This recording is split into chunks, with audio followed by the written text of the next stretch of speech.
করেছে, সিনিয়র এবং রিক্সাওয়ালা কেউ বাদ ছিল না, সবাই এখানে ইফতারি করছে।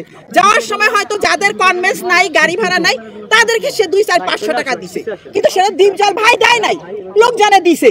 কিন্তু সেইটা যদি সে মনে করে টাকা দেওয়া হয়েছে, তাহলে তো সে আরো বেশি টাকা দিছে, তাহলে সে জানলো কেমন যে টাকা দিয়ে ভোট কিনা যায়। ওয়ালটন ফ্রিজ কিনে অনেকের মতো আপনিও হয়ে যেতে পারেন মিলেনিয়াল, সেরা পণ্যের সেরা অফার। এই গদি ছাড়া মানে কি তার সে জিরো হয়ে যাবে, সেই জন্য সে এইটাকেই আঁকড়ে ধরে বসে থাকবে।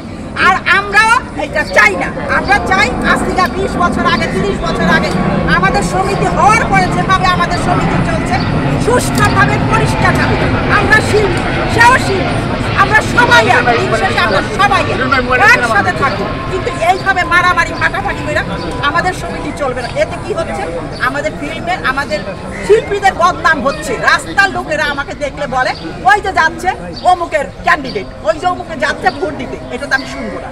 কারণ আমরা পর্দার ভিতরে থাকবো, আমরা এমনিই তো পর্দার বাইরে গিয়ে শুটিং করি, তারপরেও যদি আমাদের এইগুলা বাইরের লোকেরা জানতে পারে আমাদের সম্বন্ধে কি হয়, কি ধারণা হয়, আমরা এটা চাই না। আমরা চাই আমার দীপজল ভাই আসছে 2 বছরের জন্য, সে 2 বছর থাকবে, 2 বছর পরে আবার নতুন করে ইলেকশন হবে। উনি যদি ভালো করে তাহলে উনি আবার আসবে, আর যদি উনি আবার তাদের মতো করে তাহলে আবার নতুন কেউ আসবে।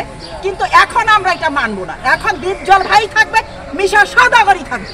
Okay, thank you.